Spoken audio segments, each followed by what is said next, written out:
శ్రీ మహాసరస్వతి నమః. శ్రీ గురుభ్యో నమః.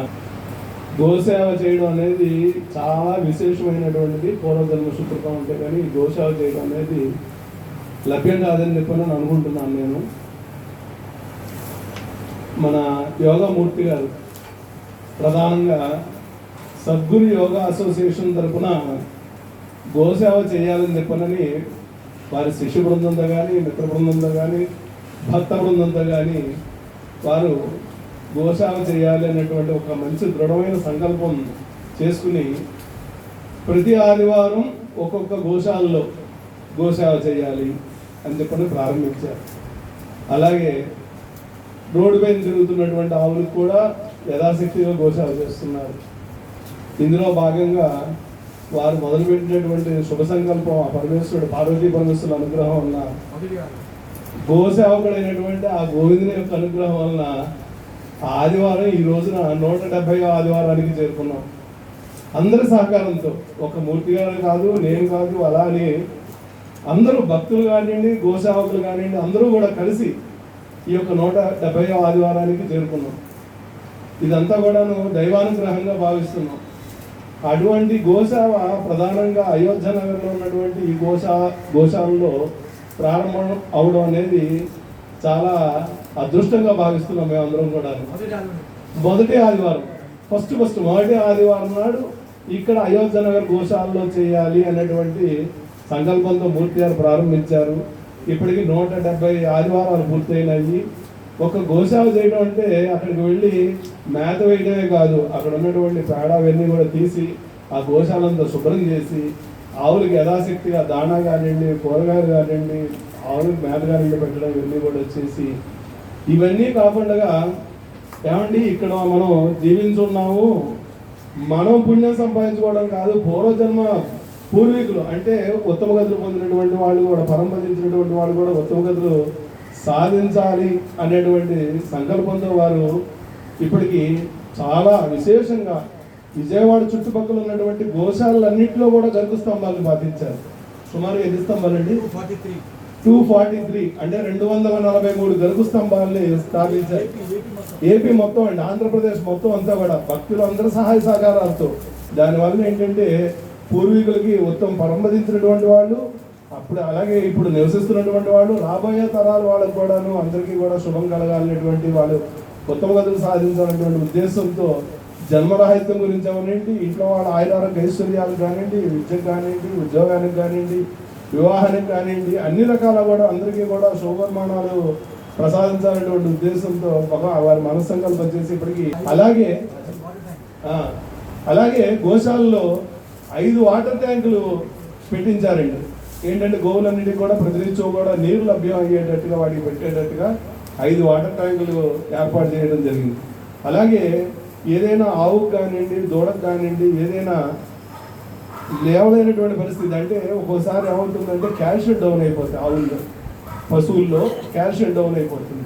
అలాగే ఏదైనటువంటి అనారోగ్య సమస్యలు అంటే కాలు బెడగడం కానివ్వండి, లేదంటే ఇంకో రకంగా కానివ్వండి, ఏ రకంగా అయినా ఆ జీవి ఎప్పుడూ కూడాను 4 కాళ్ళ మీద ఎప్పుడూ కూడా స్థిరంగా నిలబడి చక్కగా మేత తింటూ ఆరోగ్యంగా ఉండాలి.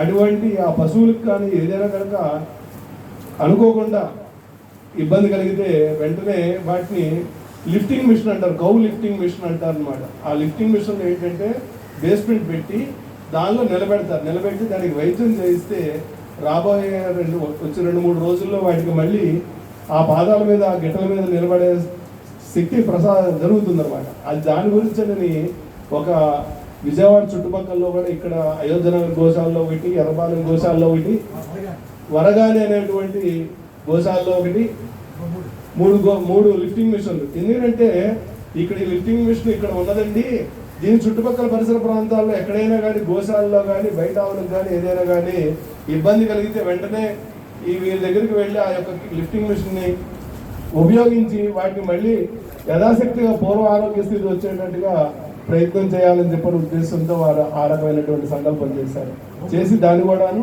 వారు అంతా కూడా ఈ లిఫ్టింగ్ మిషన్లు ఏర్పాటు చేయడం జరిగింది.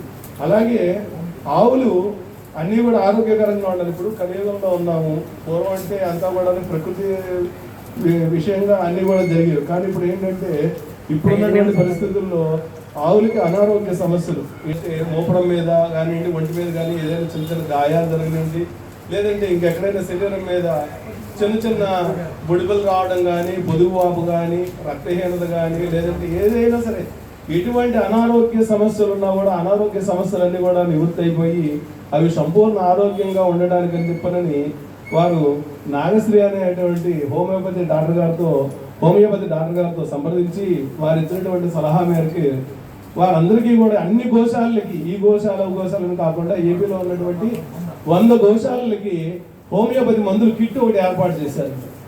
అది కూడా చాలా విశేషమైనటువంటి విషయం అనమాట.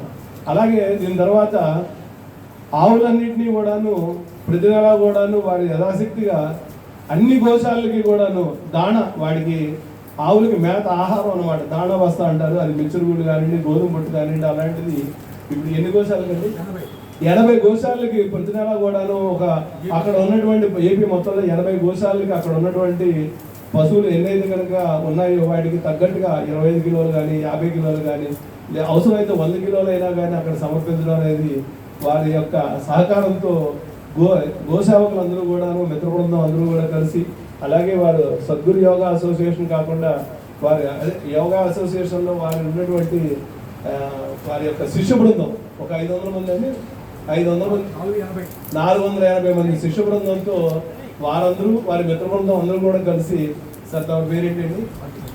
వెంకటేశ్వరరావు గారు,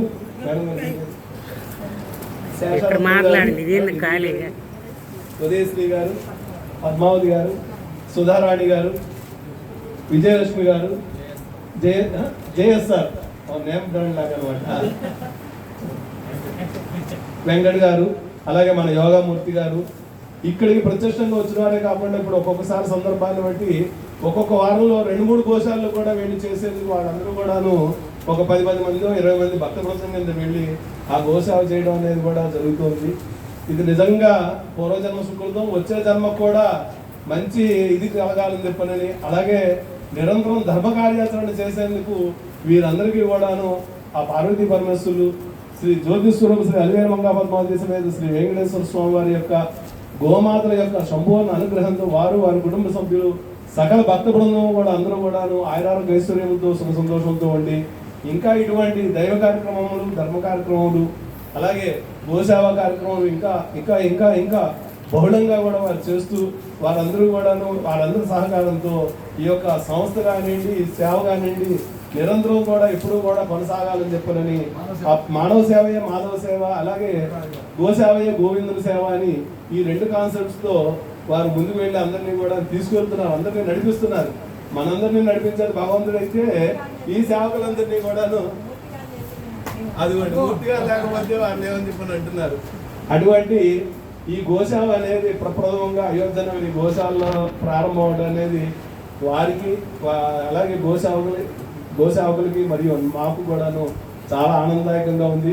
అలాగే దీనిలో ఇంకొక 2 చిన్న మాటలు చెప్తున్నాండి. ఇలా మేము గోసేవ ప్రారంభించి 13 సంవత్సరాల పైగా అయితే సుమారుగా మేము కొంతకాలం వరిగడ్డి కానీ పచ్చగడ్డి కానీ ఏర్పాటు చేసుకున్నాం. ఆ తర్వాత కోటేశ్వర నాకు అతను పరిచయం అయ్యి వికాస్ గారు అని చెప్పినటువంటి వారి మిత్రులు కలిసి మాకు ఇక్కడ గోశాలకి ప్రతినిత్యం కూడాను పచ్చగడ్డి గత 8-10 సంవత్సరాలుగా ఏర్పాటు చేయడం అనేది జరిగింది.